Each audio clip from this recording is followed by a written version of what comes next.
Hey, hey, hey, hey, hey, hey, hey. Hey, hey, how y'all doing?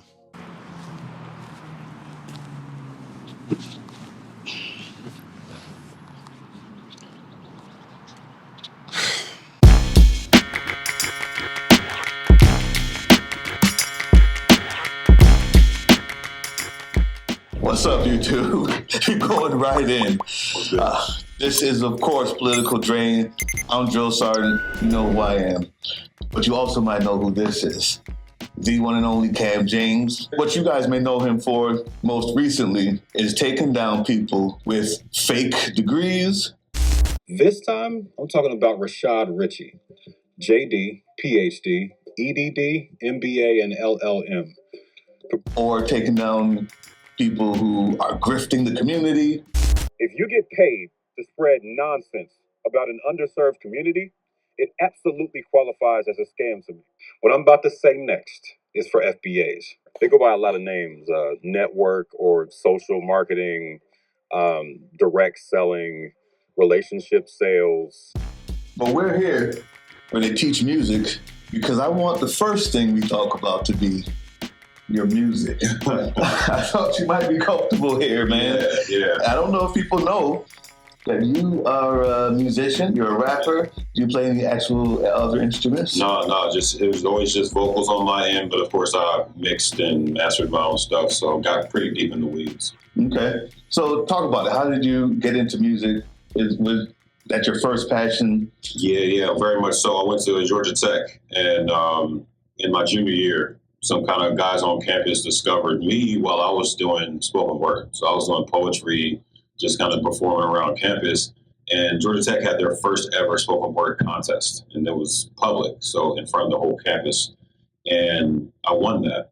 And some kind of like guys who were watching the competition noticed that, I sounded like a rapper. So my spoken word was not like, spoken word artists, you know what they sound like. Yeah. They're very ethereal and very abstract. I was very much like a cappella rapping. Okay. And I wasn't even aware at the time. But you still won, though. I won because I shocked the judges so much with my kind of straight up just bars with no music. Right. So some guys who made music on campus overheard that and kind of like put me under their wing, right? Okay. To teach me the ropes on how to use Pro Tools, how to record myself. We shot campus music videos. And so through all that, I discovered a passion and discovered very quickly that these guys are good, but like I'm pretty good. Yeah. You know what I'm saying? Like I'm like I have like solo artist potential. Like that became apparent, not just to me, but to them as well. Right. And so they gave me the tools. Like I'll give them infinite credit. They were called Not Those Kids, this collective on campus. And they really like helped activate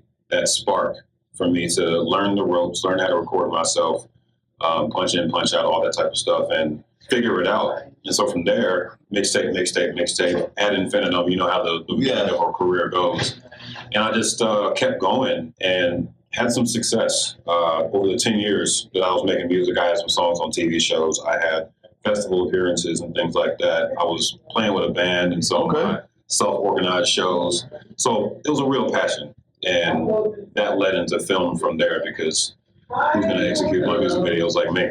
Hey, you on the other side of the bed and ain't think I noticed? We had sex last night. I know it can't be the COVID. What's your motive? Baby, help me decode it. Shit's affecting my heart. Temptations without the orders. Reading back the text I wrote and I ain't think I was hurting your feelings much. Girl, you know I mean what I say. You can't pick up my sense of humor from the text. I'm known to be pretty blunt. I ain't blowing smoke. All I need is an ounce of trust. We are not exclusive. I be treating you like wifey cause you been holding me down. Just be doing shit like Nike. At 23, I was stupid. The years since done enlightened me. I become a mashup of rapping black and spike. I don't want to be like a touring rapper at any point. Like that part of my life is over. Yeah. But just to get that creative energy out, and I still like rapping, so that'll start up again somewhere.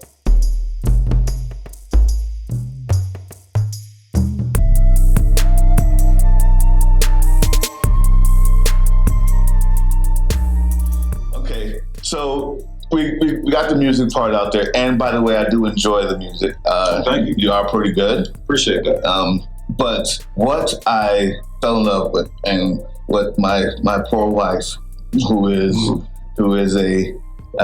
she grew up in the non-denominational church, with people falling out, blessing the whole church, faith. It's serious. And I'm gonna be honest with you, fam. It was not me. Now, I grew up in a very weird way. There's a group called a 2x2, which is now seen almost as cultish, right? But we had church in a home. Everything is quiet. Everybody passed around the cup for communion. Same cup, like that. Breaking a piece of bread, passing it to the next person. Right.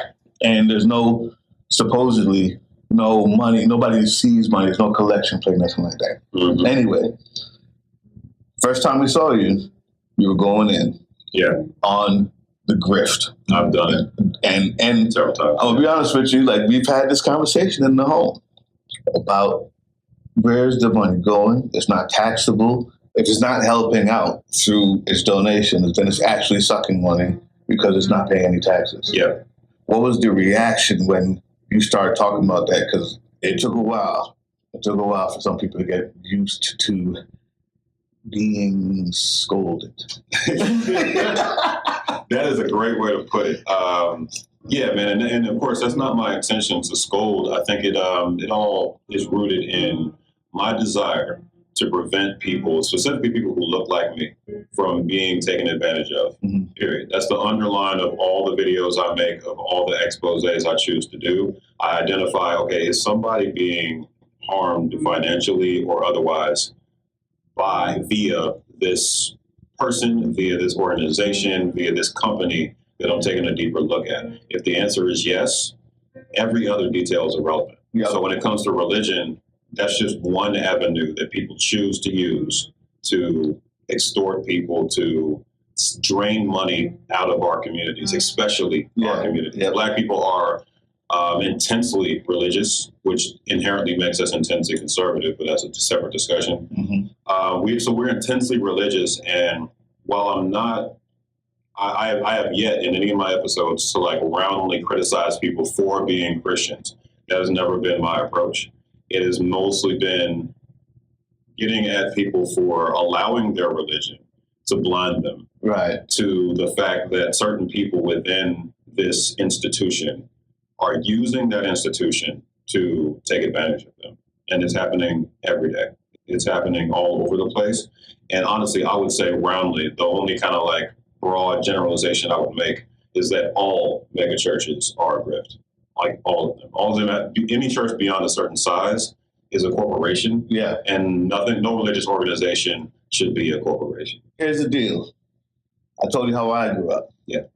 And I'm still a Christian, so see myself as that. Right. And I also don't think everybody has to be. I'm not the kind to tell people what to do and what not to do. I also find it embarrassing to say that, to say it anymore, because of the fruits that people are showing. It's tough from the Christianity, it's tough to be a Christian, right? So when you say, I'm a Christian, but also I don't care about this and that, and also I'm taking money, it's ridiculous. But growing up where you don't even see a collection plate being passed, everybody does kind of. If you want to help your organization, you do it quietly. You're doing things the right way. And you do it like that. To be a corporation, if you're just following the teachings, to be an actual corporation where you're making that much money, if your church is bigger than the next 5 houses on the same block, there should be a warning sign. Right? There should be a warning sign. To say the least. Who are we helping with this? How are we helping? And there should be nobody left hungry for the next mile of this church. Next 50 miles. For the next 50 miles left. The amount of money they take in, bro.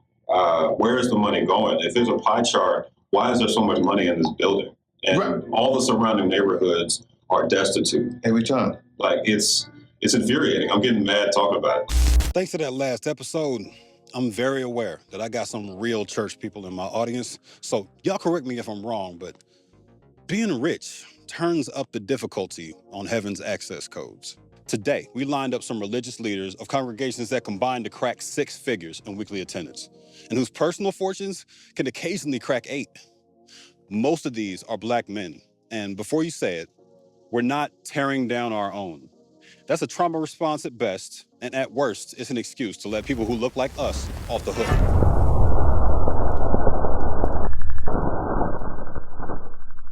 You've got cancer. The bad news is, we don't know what to do about it, except give you some poison that'll make you sicker. Do you want to do that? Or you want to sit here on Saturday morning, hear the Word of God, and let faith come into your heart and be healed? Hallelujah. The backlash is something that, I deal with every day now. I get hundreds of comments every day at this point, and so it's something that progressively becomes your new normal. But I would say that I've had a journey that I've gone on with my mental health and my connection to my work. Okay. As a musician, you know that our emotions are inextricably tied to the things we release. We release something, and whether we like it or not, that's a piece of ourselves that's out into the world now. And it's hard to divorce your emotions from how people react to that thing. But in reality, once you make it and release it, it no longer belongs to you. Right. And I've had to understand that and start to step away. The moment I upload and turn it public, I have to start already that process of stepping away, looking away, not getting too deep into how people react, how people respond, because there's such a wide gamut of people who are there for different reasons. Yeah. There's some people who are there specifically because you're drawing attention and they're just mad at that alone. And then there's people who are commenting in good faith, giving you constructive criticism. I like paying attention to those people and interacting with those people. Yeah. And there's people who are here in absolute bad faith because they just don't like you. Right. They don't like some one thing you said 19 videos ago. Yeah. And now they're coming back video after video after video to tell you, hey, that thing you said in July of last year, yo, I hate you. Like, so I actually hate you. I actually hate you. What, you don't know me, but they actually are there to tell you how much they hate you. So video after video, you have to realize that you, as the person who made this thing, don't have the ability to discern what all these people are here for. Mm-hmm. You don't know their motivations. So you have to start separating yourself because they just see you as an entity through a screen. Yeah. They don't know you. They don't care to know you. And even the people who are praising you all the time, they also don't know you. So it's a lot of parasocial relationships. You have to keep that in mind all the time. Don't get too addicted to the good, the praise, but also don't pay attention to the negativity either. You have to keep an even keel. So that's how I handle it. I've been on a journey to separate myself from it over time, and I've gotten better over time. I've also left every other social media platform except YouTube. Really? So that was a big help for me because it was a time suck, and I got into a lot of parasocial stuff on those platforms that didn't help. So as much as I can minimize it and do other stuff in my life, the better. But you also have to.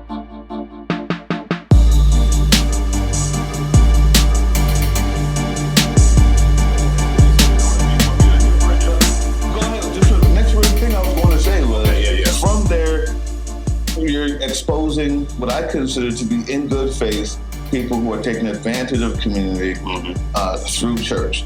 But it wasn't just about church, and I kind of knew that inherently. Yeah. But then you proved it because you started to go into everything else. Yeah.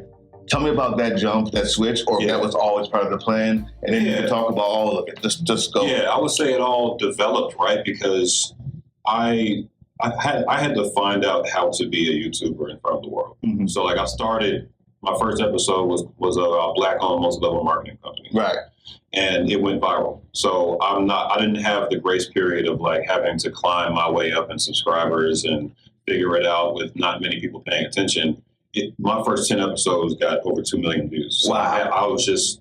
I was popular from the get-go, and I had to figure out episode by episode what kind of creator I want to be, what my message and legacy is going to be, and how am I going to help this community that I'm continuing to serve these videos to. I can't just criticize. My whole goal coming in was to be different from what I already saw on YouTube and to fill a void. Gotcha. A void that I didn't see. I didn't see anybody who looked like me doing what I decided to do. Right. And those are the videos I wanted to see, so I made them.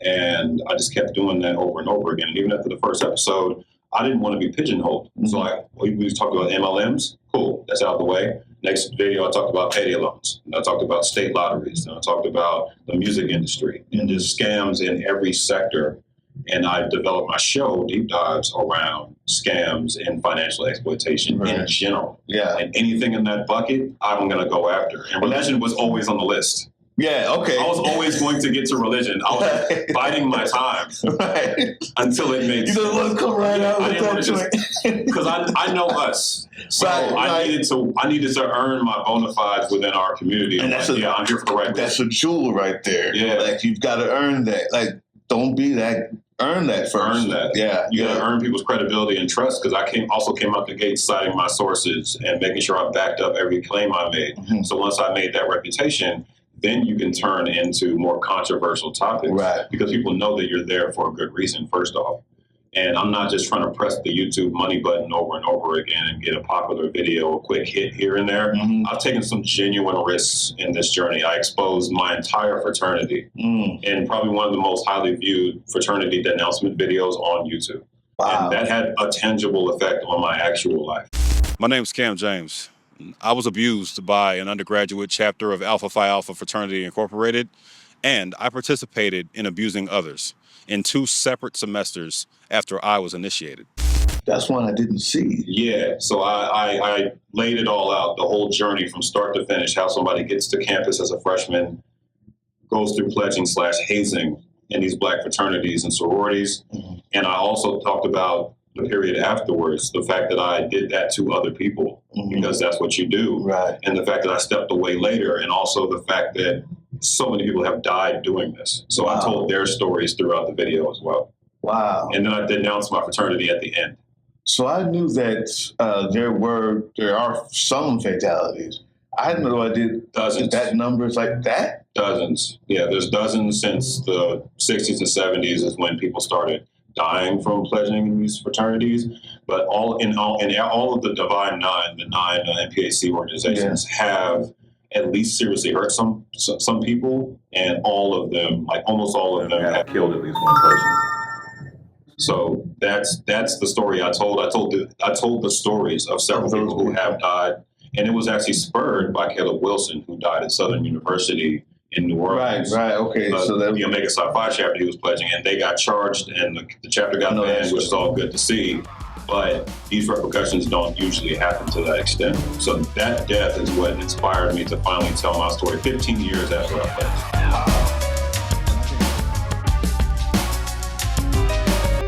Come on, we can't stop. Come on, we can't stop. Come on, we can't stop. We can't stop. I'm going to go watch that directly after this, I promise you. I want to get into the music. Yeah. There's a lot of stuff, but right now, Rashad Ritchie. Yeah. Atlanta native, maybe, but at least where he's breaking his bread. You can get into TYT if you want to. I'm done with that. But tell me about what's going on. Let's get into Rashad. So, Rashad Richey. It happened because I was researching fake degrees in general. Yeah. I had made a previous episode just kind of running down, like, okay, what is a FUCO scammer? Because I made this term up, and I was like, okay, here's what it means. Here's some of the examples. Fire term, by the way. Appreciate that. And I was like, okay, I made this term up. Here's what it means. Here's some examples. So I made one episode that just dealt with that. Here's some red flags that can tell you when somebody is doing something like this. Okay. And in that episode, I mentioned fake degrees just in passing. And a bunch of people commented, like, you should talk more about fake degrees because it's a big deal. Yeah. And it happens in Atlanta a lot. And so I started doing research. I listened to my viewers. And so I did some research. And as I was doing that, I stumbled across Rashad Ritchie's story. So articles about him and how his degrees are fake. I was not the first person to discover it or to publicize it. I'm just the person with the biggest platform that decided to talk about it. So I looked up these articles. I even reached out and contacted one of the people who helped put all that together. And I brought all that with my own independent research into this first video I made about him that was talking about like 14 degrees that were either illegitimate, like the degree themselves, or from a school that was fake. Right. And so I did all the research, put all that together in one video, put it out. 100,000 views later, the next day, he dropped a full segment on TYT about me in the video. And the reason he was able to do that is because me trying to be a good journalist, I gave him a heads up 48 hours before I released it that this is coming. I'm about to talk about this and this and this and this. Here's all the schools I'm alleging are fake or your degrees that are fake. Do you have a response? I sent that to him and the Young Turks. Okay.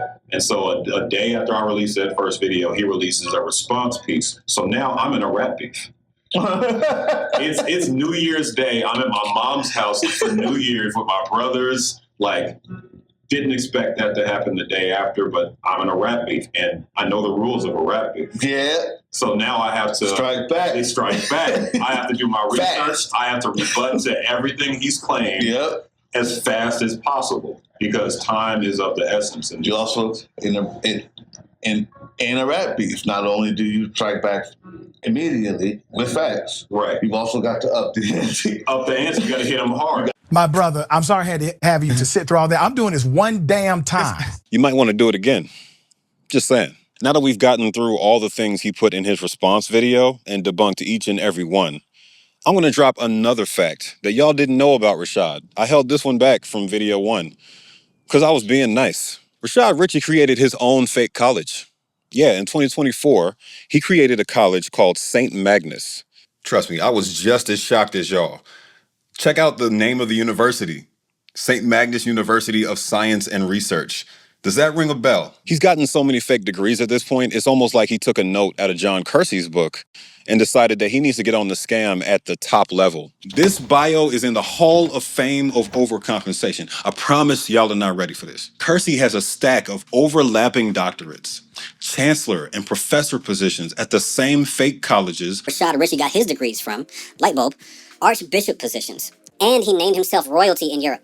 Published hella books himself via the European American press. Has multiple knighthoods. Is a colonel, admiral, and lieutenant colonel in several American states. And got a Lifetime Achievement Award from President Obama in 2014. So it wasn't just responding to every piece he did. I added information that I left out of the first one about, oh, by the way, everything you just told your audience is a lie. But on top of that, the firm you mentioned that investigated your credentials was owned by you.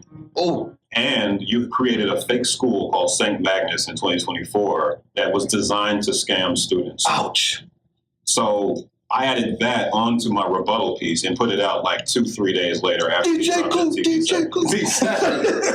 Exactly. And it dropped with that energy. I dropped, like, when I released it, I posted on the community page, I posted pictures of like a Euphoria. Like, I knew I was in a rap beef, bro. They not like us. So I took it exactly like a rap beef with the same energy. And so that second piece hit hard as well. A surprise. Here's the site via the Wayback Machine, so the pictures are going to be knocked off, but all the information is still there. It's registered in 2024. Scroll down just a little bit and you see 4 black people, 2 of them who appear to be related, who are all running a diploma mill, or at least trying to.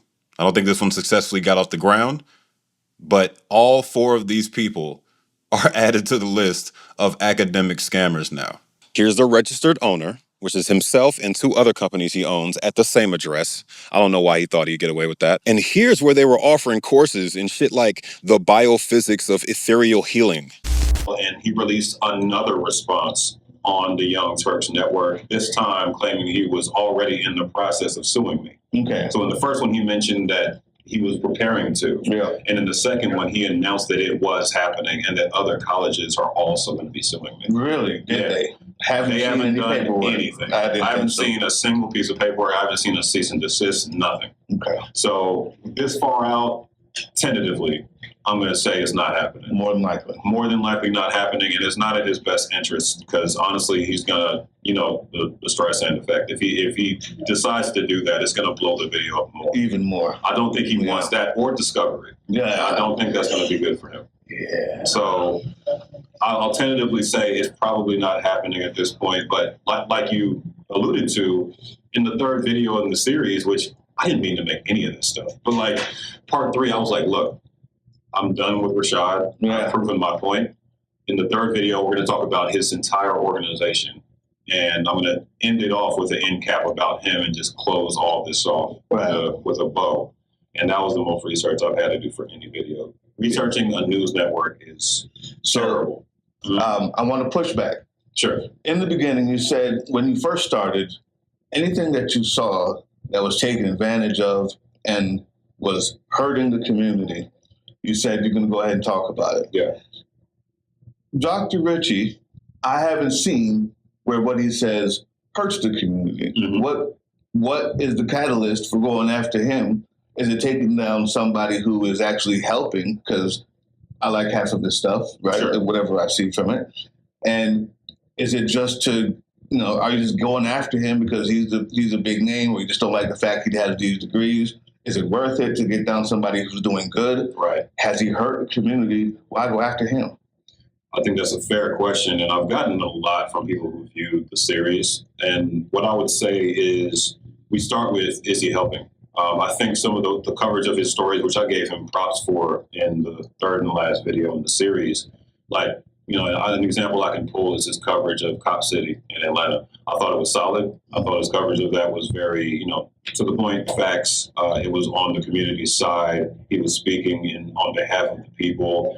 And never in any of my videos did I ever claim that his coverage was hurtful in and of itself or that it was detrimental to Black people. I do think things like his Karen series, things like his focus on getting quick clicks on his channel and kind of bottoming out the value of his content, I think that has been harmful to his overall mission. But I wouldn't say it's not the worst of content out there. It's still technically on the right side of the debate, right? So what I would pull back from that and say is that he's taken tangible actions to not only use his fake academic credentials to benefit himself and enrich himself and falsely take opportunities away from other people in the space, but he's also used his St. Magnus University, for example, that idea he came together with 3 other people to create in Florida and charter and potentially draft students into.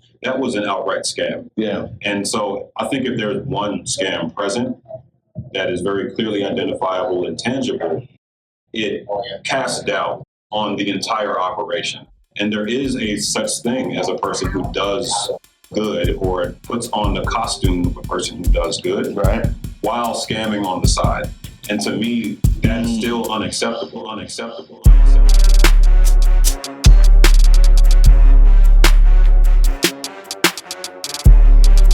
don't even know how to sing, but you can dance. You're an entertainment professional, right? That distinction, I don't want to ruin kids' dreams, but I'm telling them the difference between being a musician and a professional is that word corporation, that word money. Yeah. You can make money doing covers, even doing your own stuff. You can make money in the subway. Right. You want to be a professional, you want to get with a label, you want to start doing big shows and make it your, make the music business. A career, yeah. Yeah, make music business a career. You're going to have to make decisions and realize what that means. Yeah. And I talk like that honestly with my students because I'm just like that. Mm-hmm. Old drill sergeant. Like there's no age too young to know the truth. Period. Your expose on this music industry, I think, is perfect for this setting. Despite the flowers on the wall, I think we need to talk about the music industry, not the artist. Not the musician, the industry, the profession of music. Go.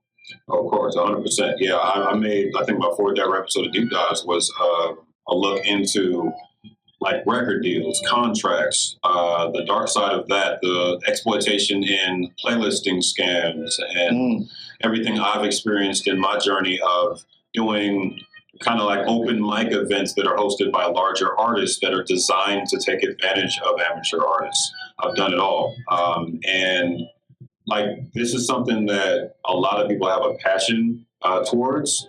And if you're going to pursue it, you have to be prepared for the fact that there is an entire industry created around taking advantage of us. Yeah. And I've encountered every piece of that in my short time in the industry. I've seen a lot of just opportunities that I thought were legitimate, that were just entire frameworks, entire independent labels that exist to exploit independent artists. Yep. Like they'll recruit you, they'll sell you this whole like, oh, we can get you radio play, and here's how you calculate your points and things like that. And you'll think that you're making legitimate progress towards achieving a higher level in your career and accessing a larger audience, when in reality, all you are is just another person they can take a piece off of. Yeah. And they're racking up as many artists as they possibly can to take pieces off of, and that is their entire business. That's called a pyramid. That's called multi-level marketing. 100%. It's the same thing. It is the same exact structure as a multi-level marketing scheme, which is a pyramid scheme.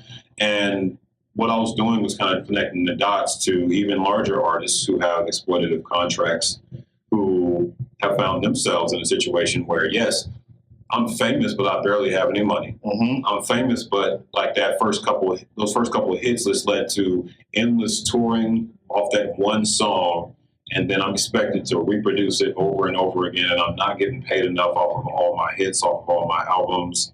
It's glorified slavery.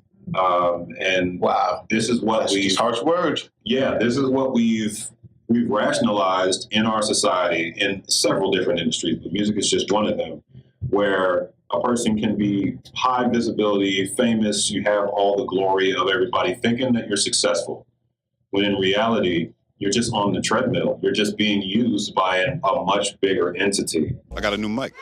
I don't know about y'all, but when I watch videos on the topic, I get annoyed when they clearly don't know what the they're talking about.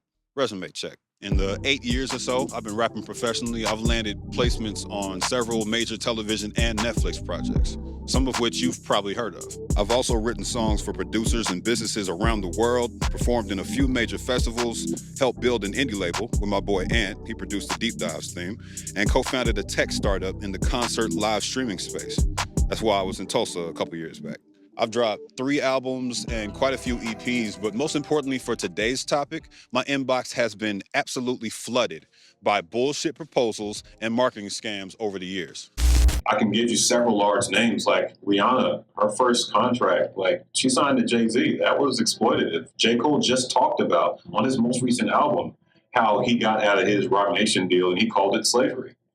Like, wow. Slavery. Like it keeps coming back to people saying that they're so exploited and they're on the hook for so many albums for such a small relative payout that, we get caught up in the glamour and how they look and the events that they're at and the marketing, that we forget that this entire industry is designed to take any semblance of talent in a person and extract as much money out of it as possible.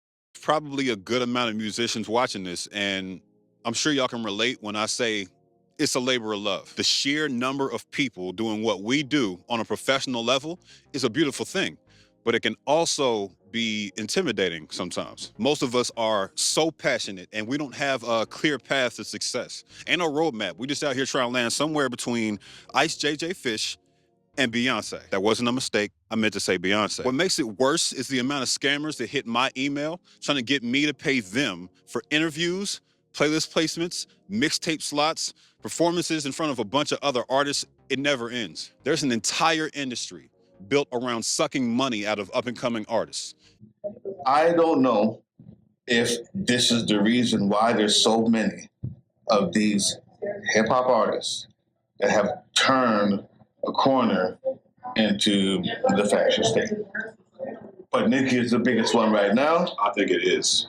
I was going to go in, we're going to have a laugh about it. But I think it's more important to maybe be serious about that history. We talked about it before. Do you have any ideas on like how prevalent this was before her? And what's your thought on what the heck she's doing now? And she got the old card and it ended up being a grocery card instead. The humiliation ritual, the whole thing is just ridiculous. It's bad. It's bad. First off, occasionally, I think especially within the music industry, within entertainment period, we make the wrong people famous. No. I think we start there with Nicki. We made the wrong person famous. And, okay. She's immensely talented, and she always has been, but so I'm not going to take away from how she got famous in the first place. But I will say that she's the wrong kind of person to give this much attention to. She's shown time and time again that she cannot handle scrutiny, criticism, any feedback from anybody that isn't explicitly positive. She's extremely immature. And so I think we start there, right? But after that, moving on to your point about the kind of lean into fascism, she didn't start that. She didn't originate that. There's we saw some of those rappers, male rappers, make that jump a long time ago. We saw Cube. We saw Snoop do it for a pardon for his friend. Sucked the most. Yeah, that sucked the most. That right? sucked the most. Cube was one of the most painful ones, man. But we've seen like the kind of the trap rappers, like I forget the little white boys with the tattoos, with so many tattoos. I forgot which one. There's a few of them. Yeah. But the ones who like were making blatant kind of pro-Trump stuff when he was running for campaign. For office. I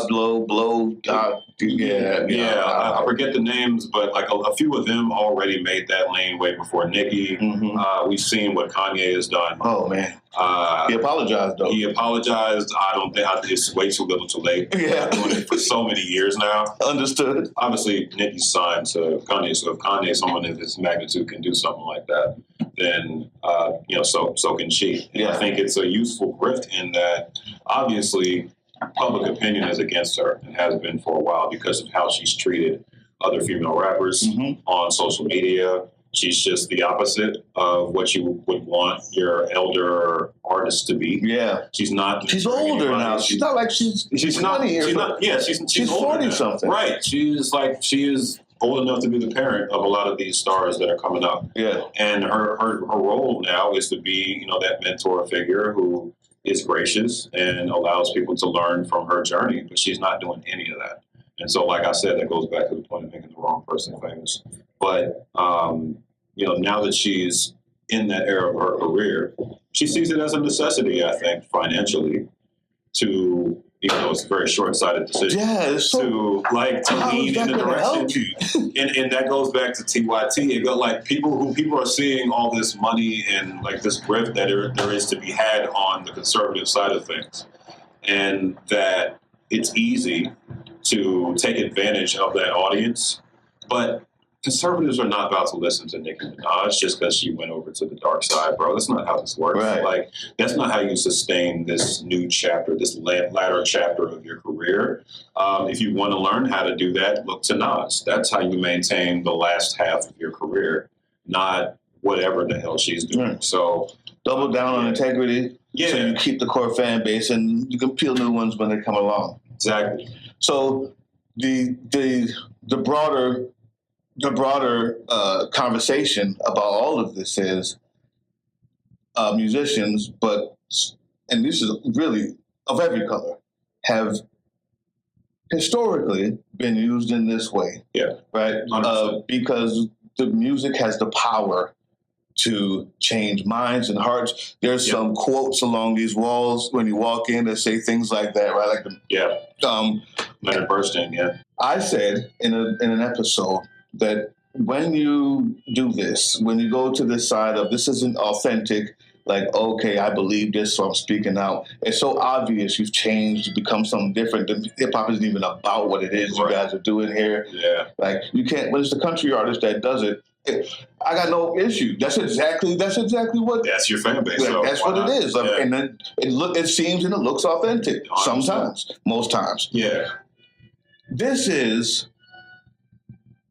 blackface. Mm-hmm. This is Meemaw, the tap dance. This is 100%. And so what I said was, you become you are the person who is not. You're not doing this and in a handshake of equal relationship here. Right.